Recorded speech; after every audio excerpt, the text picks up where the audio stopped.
Hello YouTube, it's Annihilation, and I have an update on my airbrush status. I now have Tamiya airbrush cleaner, good stuff, smells like butt. I have one of these, which you will recognize as a spray cleaner thing, which has a little filter so that you don't stink up the whole room with your aerosol stuff. And then obviously my airbrush, which you'll see is hooked up to hose. But in my zeal to clean this airbrush, because as you may recall, there was gunk inside it that prevented paint from coming out, I might have gone a little overboard and made some mistakes, but that is the point of this YouTube channel, so you learn from my mistakes, which means you don't have to make them. I'll turn on the compressor and I'm sure you'll be able to tell what the problem is right away.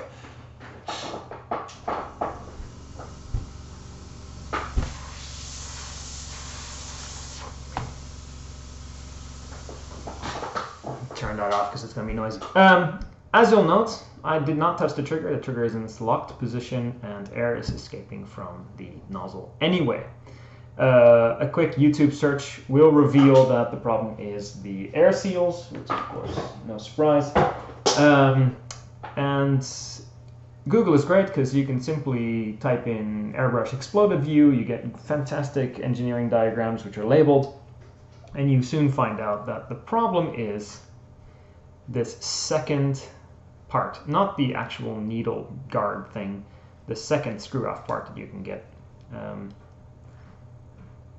That part is the problem. Inside here and inside these rings on the body, there are supposed to be some sort of air seals to make that airtight, which means that when the airbrush is in the lock position, no air escapes. And the compressor can build up air and you don't spray it all over the place.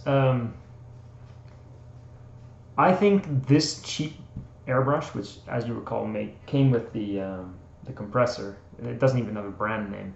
I remember it being very waxy on the thread of this this nozzle thing that screws into the body. I think that wax was supposed to be the airlock or the airtight seal.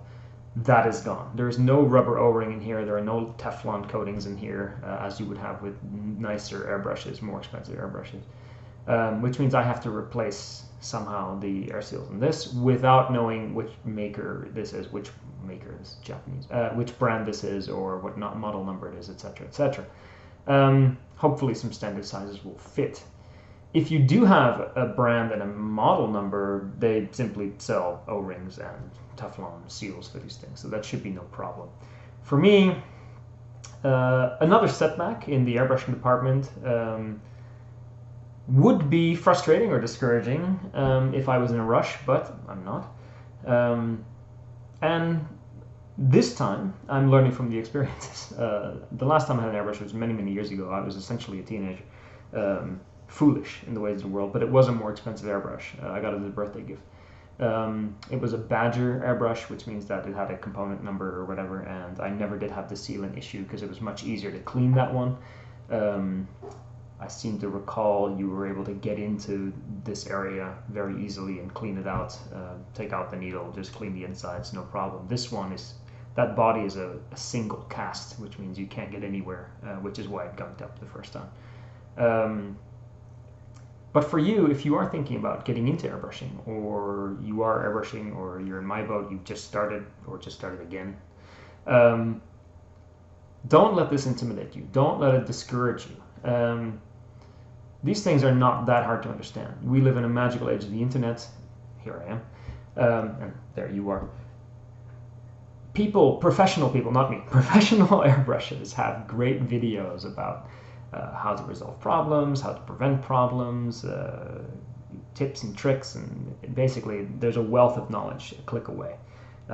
When I first got an airbrush, I had to buy airbrushing magazines and ask other people who knew about airbrush and do things by trial and error. Those days are over. You can just go to industry experts and say, click on their video and go, I want to know this one, click. Fantastic, 10, 15 minutes of that person explaining everything you could possibly know. And it's actually really interesting because you get modelers or hobbyists like us.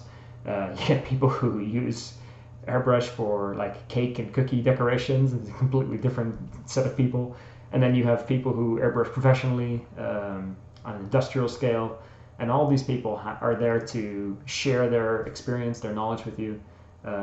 Make use of those people. I spent about an hour and a half today watching YouTube videos, which is how I diagnosed this problem very easily, and found some tips and tricks, and means that I probably will have this fixed within relatively short order, assuming I can get seals that work.